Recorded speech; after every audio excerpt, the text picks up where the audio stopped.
Hey, what's up, guys? This is Gaming Strategy TV on YouTube, and I'm bringing you Legend of Korra Season 2, Episodes 11 and 12, Episodes Review, which are called Night of the Thousand Stars and Harmonic Convergence. So, basically, to get the review started, I would just like to say this has to be one of my favorite episodes to ever air on Legend of Korra. This has to compete with Beginnings Part 1 and 2. And I would say, after watching this, you feel like you've just gone through an emotional roller coaster. You just feel the feels, you know? But, so let's get on with the review. I would just like to say that the way this episode wraps up, because next week is the season finale before a year and a half of darkness. Anyway, so here's a quick overview. I have once again my guest appearing again. Hey, what's up, guys? So he was here on the Beginnings Part 1 and 2 review, and now he's back. So let's just get things started with, and here we go. So with this episode's with the episode starting off, Part 1, basically Night of the Thousand Stars. It's more of the Republic City half of this 1 hour premiere or 1 hour show, where we get a look at Mako being thrown in jail after he is accused of being behind the plot of stealing all of Asami's weapons and mecha tanks as part of the triple threat triads. He is blaming Varric actually for his crimes, or so-called crimes, and it still stands that Varric is the one behind all the bombings and the stealings. Now, this is really important because now Mako's in jail. He can't do anything. Essentially, they've immobilized a member of Team Avatar, which, by the way, is sort of disbanding now, if it wasn't clear before.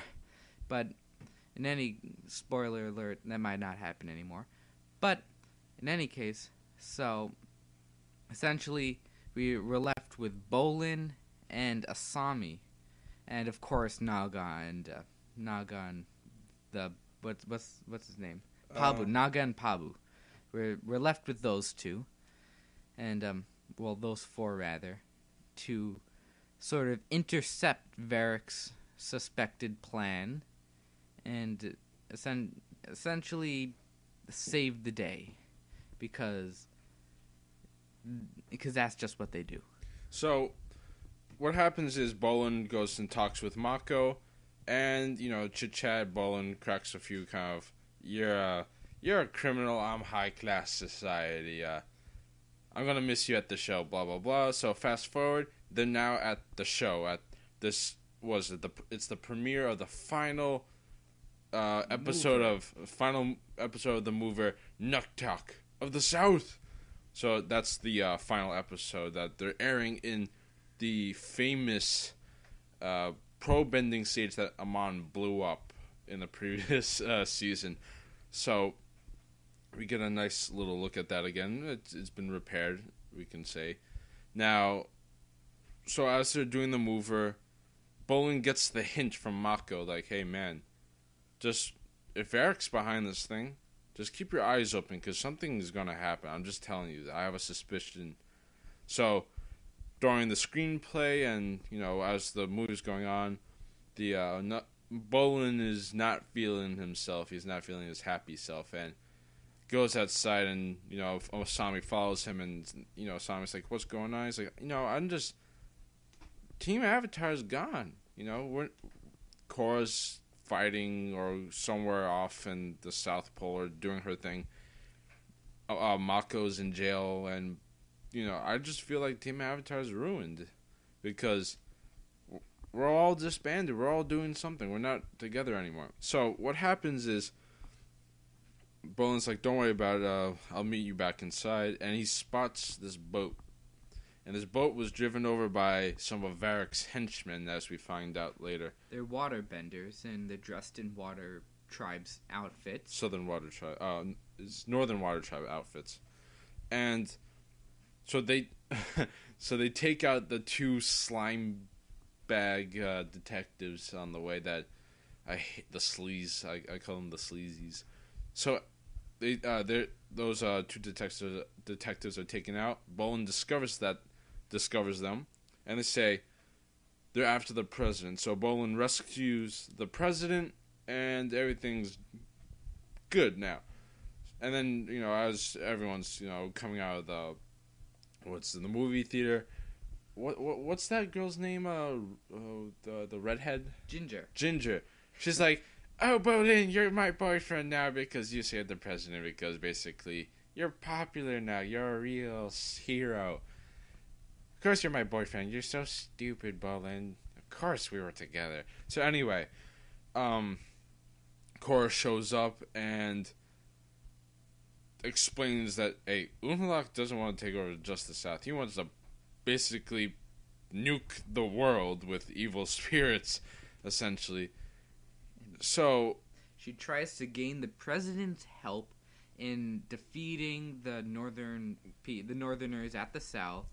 Unfortunately, though, the president, being stubborn and so-called concerned for the safety of his people, irony, hint, hint, irony, decides that he will not send his troops to stop the evil madman plotting to destroy the world, including Republic City.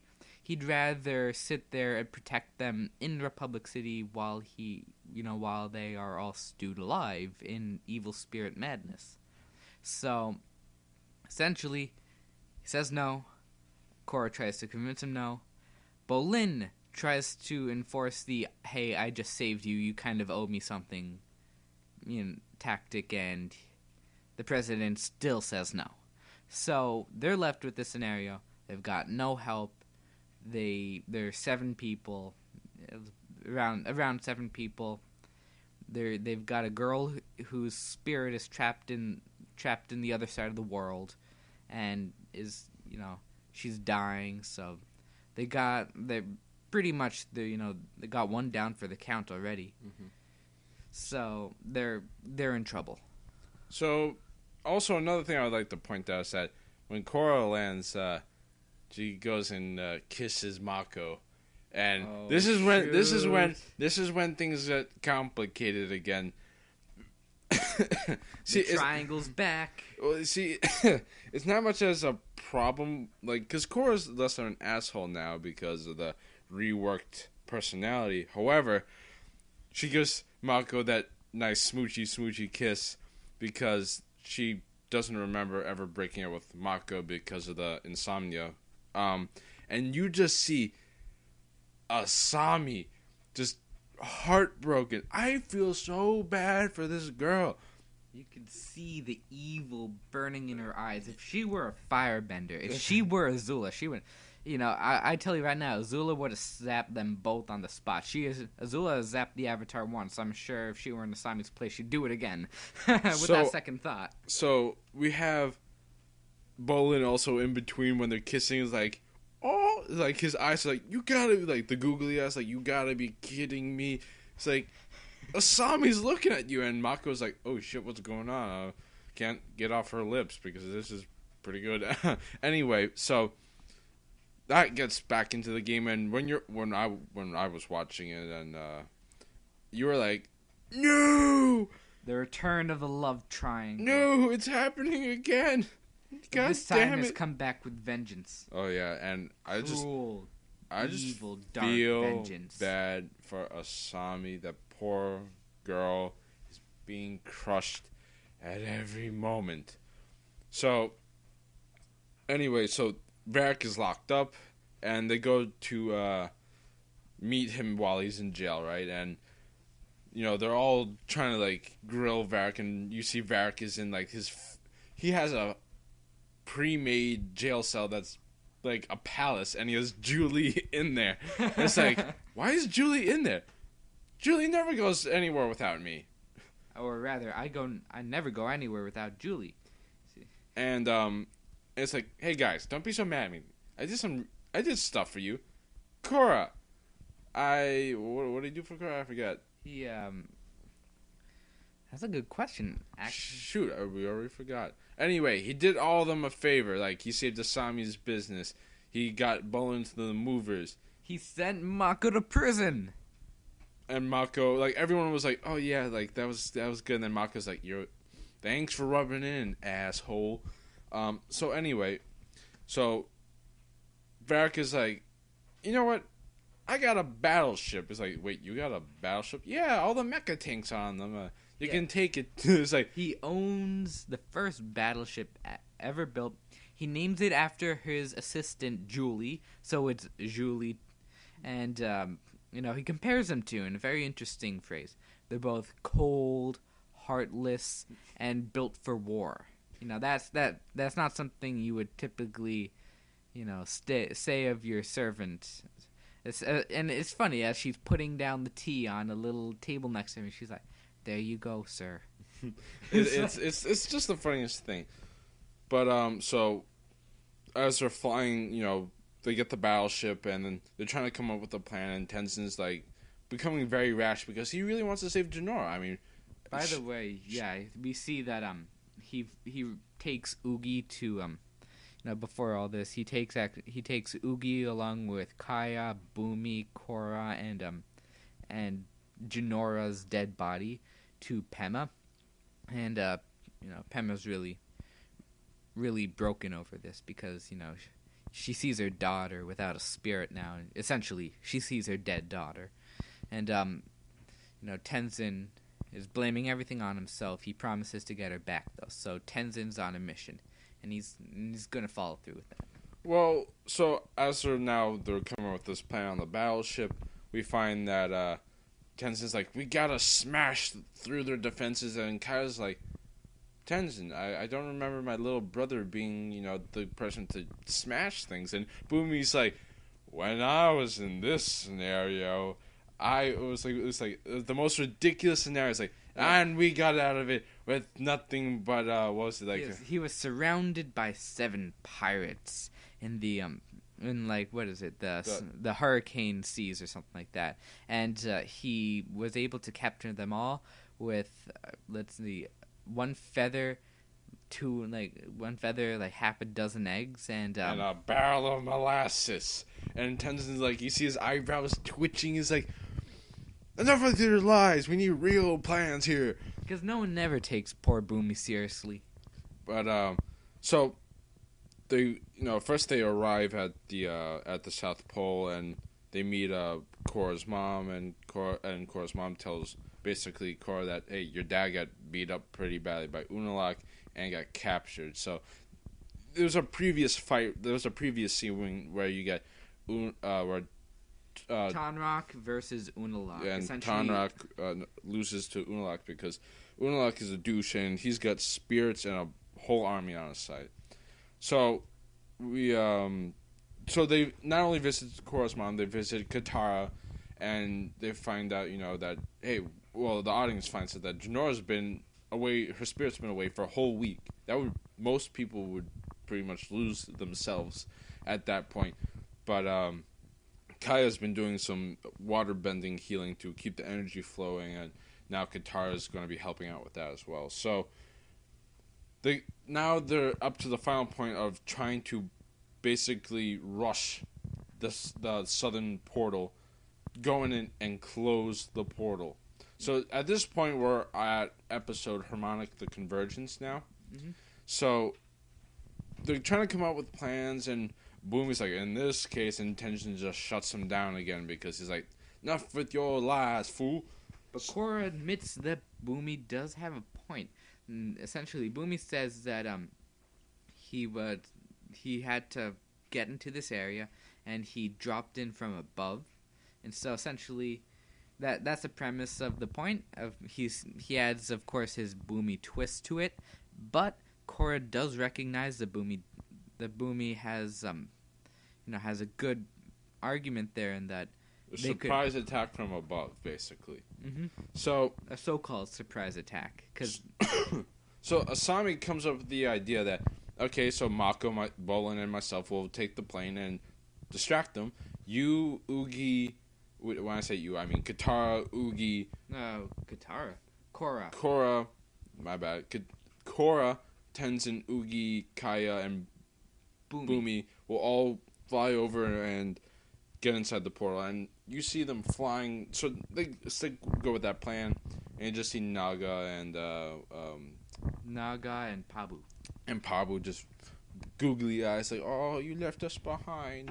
So anyway, now they're heading towards it, and you see the spirit portal, like the glow, like the giant laser beam, like flying into the sky, and you just see Surrounding the spirit portal, these this huge swirling cloud of vicious, evil, dark spirits. It kind of reminds me of how the Death Star was surrounded by either the whatever they are, is the TIE fighters, the tie not only the TIE fighters, Star but Destroyers. the Star Destroyers and the Star Destroyers, and they were surrounded by asteroids. This is some really serious stuff here. It's Yeah, so basically you see that they got a whole camp with basically anti-air water benders shooting icicles at them. They got mecha tanks down below shooting little wires and stuff at them, and you got the spirits attacking them. So was it Asami and Bolin and Mako are doing the best. They're using explosives that Vac developed. Mako's shooting fire. Asami's pulling some incredible stunts off. For all the shit that she gets, she's still pure-hearted, good person who... She's still a badass, that's for sure. Yeah, she's a badass, and she knows technology like no one else does. Then on the other hand, Oogie's and everyone else is being attacked by spirits, and at one point, Oogie's being weighed down by all these spirits, and they're trying to punch off and bend off all the spirits, and at one point Boomy just gets up and is like, okay, get off my fine bison, and he just starts kicking the shit out of he starts stomping one of the spirits, and he falls off with the spirit, and as everyone else flies towards the portal. But unfortunately everyone gets taken down, and they're all captured and thrown into a tent where Korra sees her father, and basically, they're prisoners now and helpless to do anything because they're captured in an enemy camp, and they have no way out. And however, I do have a question: why doesn't Korra just go Avatar spirit mode unless she's just too weak to go into it? I don't know. But Desna and Eska, of course, they're guarding the two and not listening to any logic.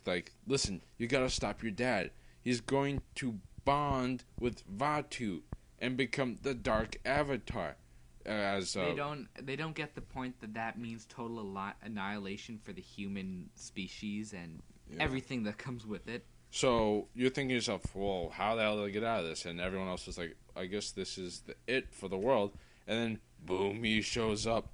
So the one spirit that he was brawling with, he finds out that it's a music lover, and he at first he just starts trying to wail at this thing. He's like, "Oh, you want to play dirty?" Throws his knife and everything, and nothing's working. And he's just got his flute, and you see the spirit's like, "Ooh, he's got a musical instrument." So he starts playing the music, and the spirit likes it. So he's got a good spirit on his side, and they make their way back to the camp, and they go ninja style. And not only does he make it in, Naga and Pabu follow as well.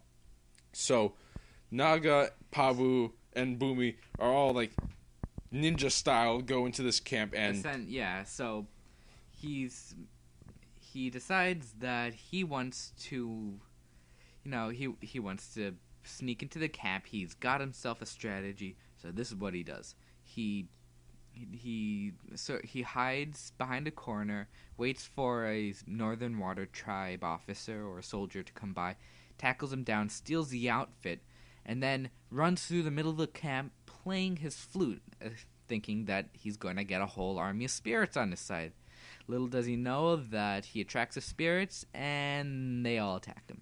So that plan fails. He's chased into a mecha tank, and the spirits, being able to control technology as well as living things, enter the mecha tank, and it goes all haywire, destroying tents, wiping wiping out everything in its path. So Boomy searching for the eject button, launches the mecha tank, cord hand thing. It's like what it was like. It's like basically a grappling hook that fires out of the arm, attaches to like this giant tower, and it just starts spiraling, wiping out the whole camp. And he just destroys this whole thing, ejects out of the tank finally when he finds the eject thing, and he just flies into the tent where Korra and everyone else is captured. And you see Des and Esker are about to wail on him, and then also Naga storms through and just tackles and basically takes both their heads and whams them together. And Boomy's like, "Let's do that again." So when they finally exit the tent, after like of course breaking them all out, Tenzin's like, "Boomy, how did you do all of this?" And Boomy's like, "It was an incredible story. With my trusty flute." Oh, never mind. You're just not gonna believe it. Yeah. So, what happens is, Tonrak, Korra's dad, is just too weak. So Korra tells, take Naga and Pabu, and my dad back to the Kataras to get healed. The rest of us will go in and essentially, so Asami's taking those who can't or should not come back to the tent to be healed. And Korra, Mako, Bolin, Boomy, Kaya, and Tenzin all go into the spirit portal. Essentially, Tenzin, Kaya, and Boomy are their purpose is to find Janora's spirit. The whole wide, newly evil-ized world of spirits. They have to find this one lost little girl. And then Korra's mission is obviously to close the spirit portal before harmonic convergence, and the Mako and Bolin are their job is to protect Korra as she does so. So once they enter the spirit portal, the plan goes to work. Tenzin, Kaya, and Boomy head off to get Janora, and Mako and Bolin are fighting off Unalaq, but at the same time, Korra goes Avatar mode and just air bends like a giant air wave to brush aside all the spirits, gets to the other portal, starts, to, I guess, close it, but it's taking a really long time. And you just start, and it goes to a clip where all the planets are slowly aligning. And you see Vatu's like, "You're running out of time, Rava." And you're like, "No, it's closing, but no, it's gonna close." We see like an outer space image, and we see the planets all slowly lining up. And then, just as Korra is about to close it, kabam! They line up. Harmonic convergence begins. Korra's blasted out of the way. The two spirit quasars, they connect, and Vatu is released. So, basically, with this release, at both ends of the world, the north and south portals, you see this purple aura wave just start creeping out, encompassing the whole world.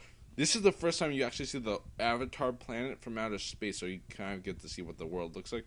And you just see this giant wave of purple just encompassing everything, and you see it go through Republic City, and everyone's like, "What's going on?" And you can obviously tell what's going on is that he's basically releasing the spirits back into the world, and essentially also Vatu. And this is just really bad shit. So basically, the harmonic convergence, these two episodes leave you off a giant cliffhanger where Vatu escapes. He's laughing now. We just see Vatu's gigantic spirit body hovering over the terrified faces of Korra, Mako, and Bolin. And you just see that evil, ugly grin of Unalaq. I just want to beat the crap out of him. Break his jaw, fix it, break it again. Obviously. But, so that's where these episodes leave you off with. And I would say, congratulations. You now have to wait another week. Another week to get to the finale. So, season 2 Legend of Korra's finale, 1 hour, will be next week, next Friday. So, let's just wrap this up and say, in my opinion, this was some of the best episodes. This is like the best Legend of Korra episode to date. Excluding Beginnings Part 1 and 2, because that's more about Wan's story. That's encompassed. This is the best Legend of Korra episode that primarily focuses on Korra. Right, and the main story. The episodes that A New Spiritual Guide with Iroh came in. That was a very good episode. Don't get me wrong, but that was kind of part of the story leading up to this moment. But I would say everything, like I've said before, the episode right before Beginnings Part 1 and 2 and forward is really when Season 2 starts. And I cannot get enough of Korra now. In the beginning, it was just like, oh god, more Korra, let's see what's going on next. Come on, give me some good stuff. But now I just cannot get enough. I wish every single Korra episode was an hour long, because that's what it should be. Because that's where this one should be 2 hours long, because it deserves that. Yeah, so half an hour show should be a 1 hour, and 1 hour show should be 2 hours, because we want to get more of the story, because we felt like since season 2, in my opinion, was really started at episode 7 with Beginnings Part 1 and 2, that we need more Avatar. And, next week that's going to be it, because for a whole year. We're going to have to wait another year or year and a half for the next season to come out. So there's going to be another 2 seasons to come out. And I would just like to point this out, that the visuals, the art designs for these last few episodes are spectacular. I cannot emphasize this enough. That the art designs have always been fantastic, but now they're really shining because we have a great story and characters now that we can now connect with. Korra is a much more likable character, and I've been saying this forever, that since the beginning of these reviews, do not give up on these series. And I'm telling you, with these episodes 7 and 8 and going forward, Korra has earned her badge. She has earned her forgiveness after the first. I don't think I've ever felt this way with a Korra episode as I did with the Avatar: The Last Airbender episode until this last half of the season.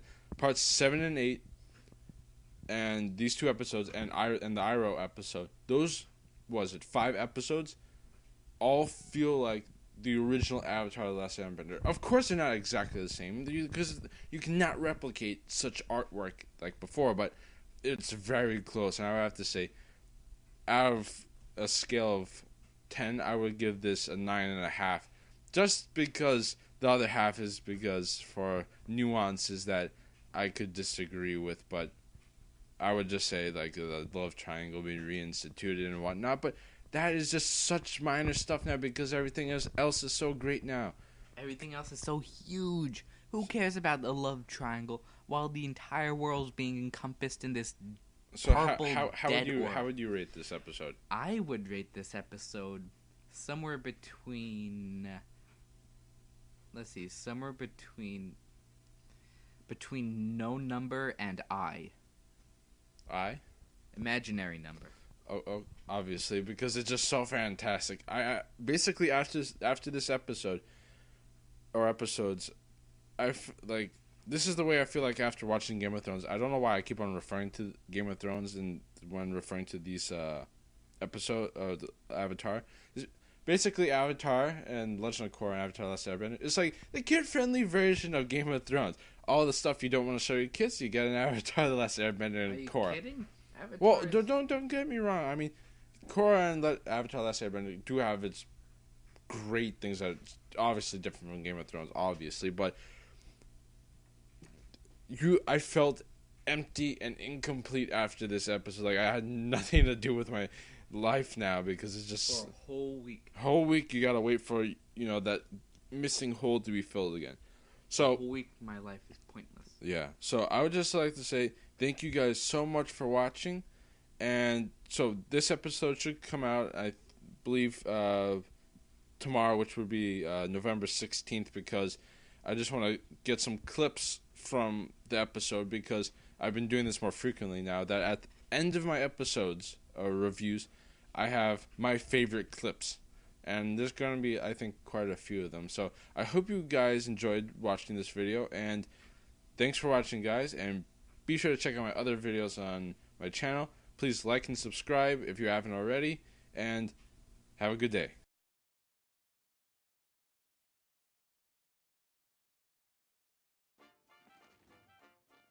Guys, hey! What do you think? Varick Industries built this prison, and I had this cell made special. I had a feeling I'd end up here one day. Julie, come on! We got guests! Whip up a pot of that green tea I love! Yes, sir.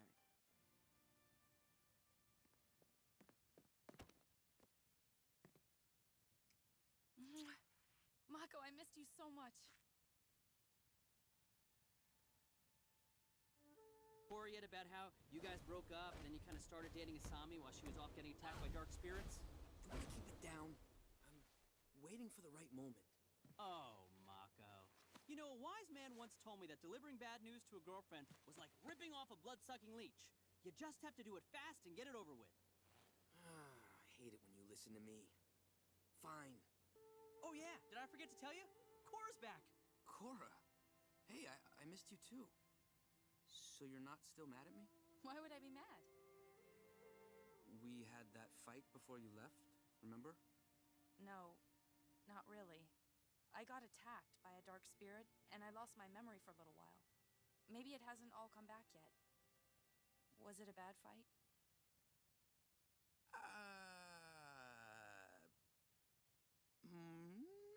No, it wasn't that bad.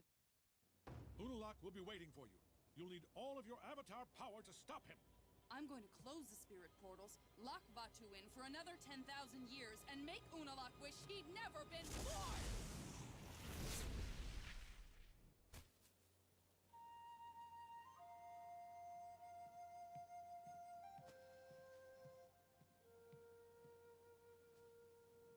Thanks, Mako. Did you want something?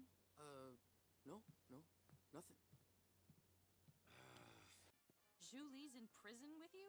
Of course! I don't go anywhere without my assistant. Do you? We're not interested in your tea, and this isn't a friendly visit. Don't tell me you guys are still mad about everything that happened. I did some good things, too. Korra, who warned you about Unalaq? I did. Bolin, who got you into the movers? I did. Asami, who saved your company? I did. Mako, who got you thrown in jail? I did. Oh yeah, I guess that was a bad thing.